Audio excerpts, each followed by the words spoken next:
My wedding dress was hanging on the back of my hotel room door when I found out. White, silk, 14 buttons down the back that my mother had practiced fastening for 3 weeks so she wouldn't fumble on the morning. It was 11:47 p.m. the night before my wedding, and I was sitting on the edge of the hotel bed in my pajamas with a glass of champagne I hadn't touched yet when my phone lit up with a message from a number I didn't recognize. One photograph. I looked at it for a very long time. Then I put the champagne glass down very carefully on the nightstand so it wouldn't spill. Then I picked up my phone and I made 3 phone calls. Not to my mother, not to my sister, not to any of the 12 bridesmaids sleeping in rooms along the same corridor. The first call was to my lawyer. The second was to my bank. The third was to the one person in that hotel who I knew would help me do what needed to be done before morning. I did not cry. I did not scream. I did not call my fiancé or my best friend, because they were together and I already knew exactly where. I sat in my wedding dress hotel room at 11:47 p.m. the night before my wedding, and I made my 3 phone calls, and then I sat very still, and I waited for morning, because what was coming in that church the next day was no longer a wedding. It was a reckoning. Before we dive deeper into this story, I want to ask you a small favor.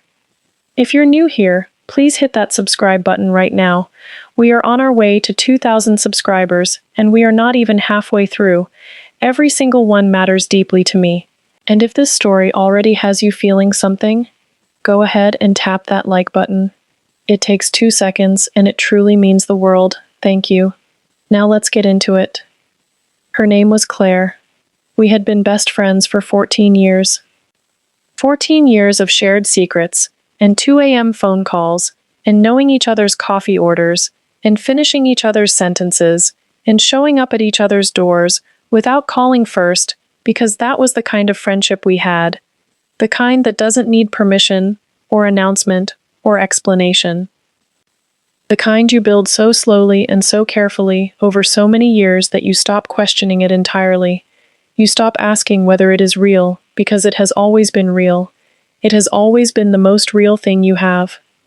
Claire was my maid of honor. She had helped me choose my dress. She had organized my hen party. She had sat beside me through 4 different venue viewings and 17 cake tastings, and the 3-week period where I genuinely considered eloping to avoid the stress of planning entirely. She had held my hand through all of it. And I had held hers through everything that mattered in her life too.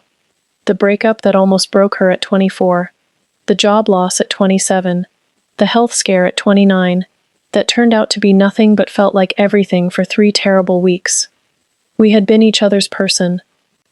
That is the only way I know how to say it. She was my person.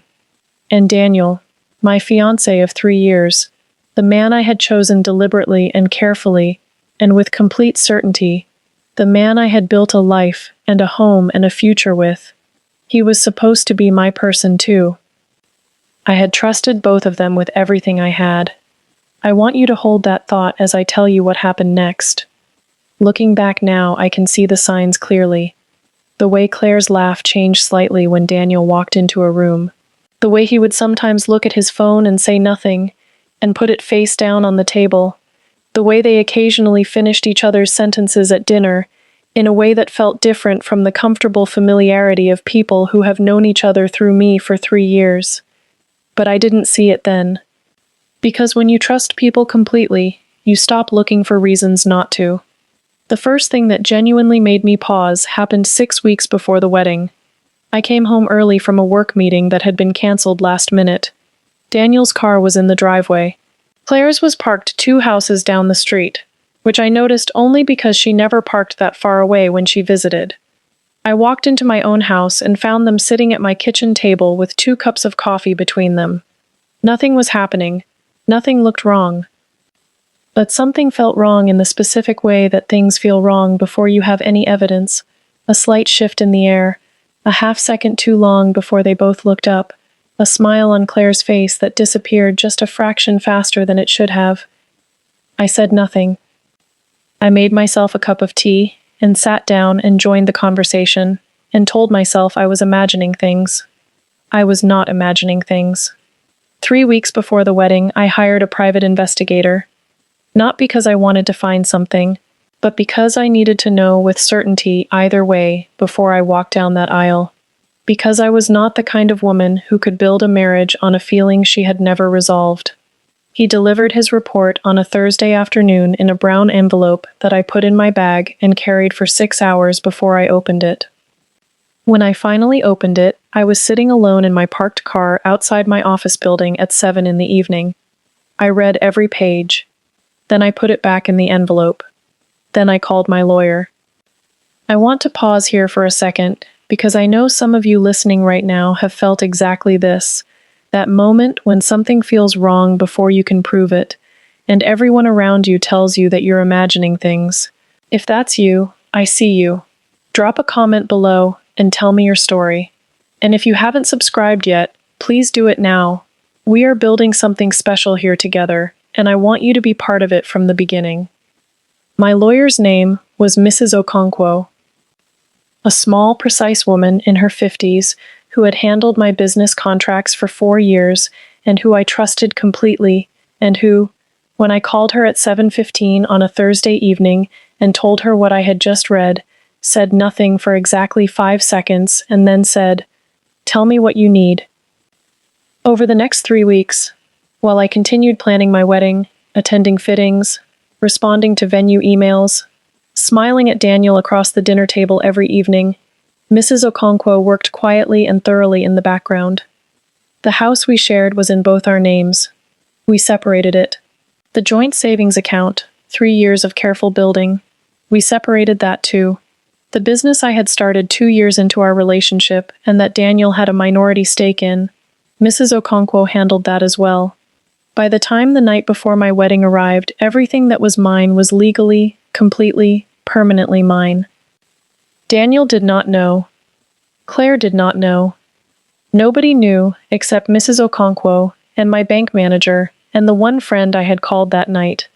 Not a bridesmaid, not a family member, just a quiet, steady woman named Ruth who had known me since university and who, when I told her what I needed, simply said, "I'll be there at 6 a.m.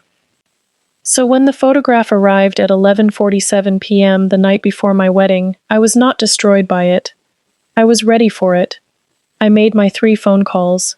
Mrs. Okonkwo, already briefed, already prepared, already on her way to the venue. My bank, final confirmation that everything had been processed. Ruth, to tell her it was time. Then I put my phone down, and I looked at my wedding dress hanging on the back of the door. And I made one more decision. I was going to wear it. The church was full by 10:30. 140 people who had come to watch me get married. Flowers everywhere.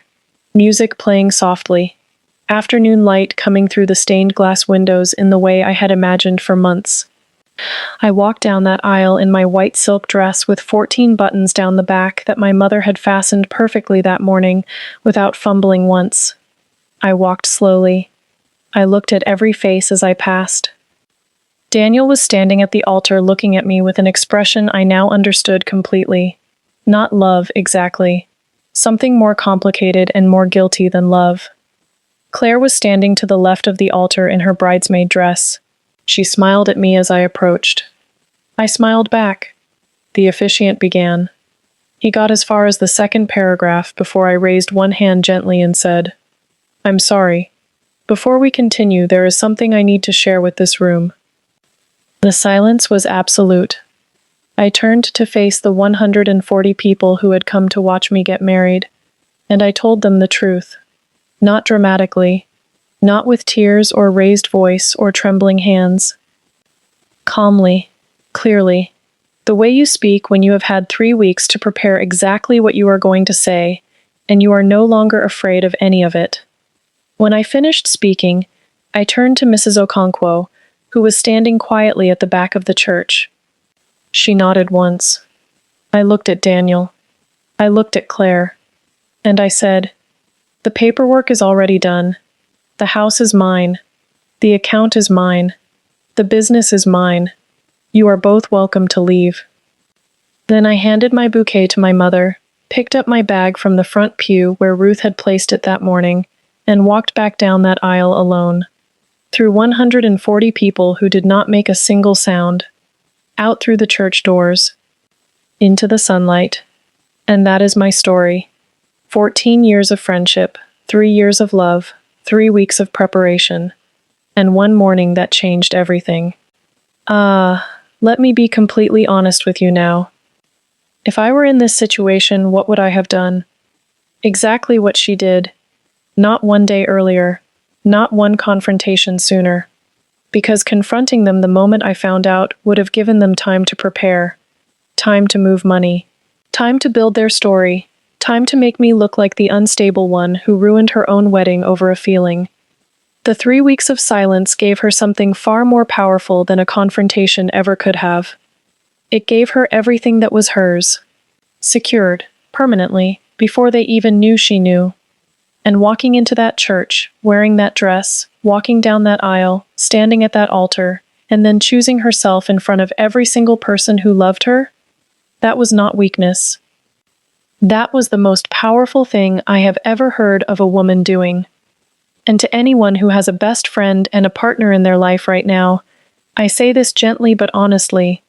Pay attention to the things that feel wrong before you can prove them. Not because everyone is betraying you, but because your instincts were built to protect you, and they deserve to be taken seriously. Trust is everything, but so is knowing when it has already been broken. Now I want to hear from you. What would you have done in that church? Would you have walked away like she did? Or would you have done something very different? Tell me in the comments. I want to know every single thought. If this story moved something in you today, please like this video right now. It genuinely helps more people find this channel and hear stories like this one. Shout out to all viewers. I see you and appreciate you. I will see you in the next story. Take care of yourself, always.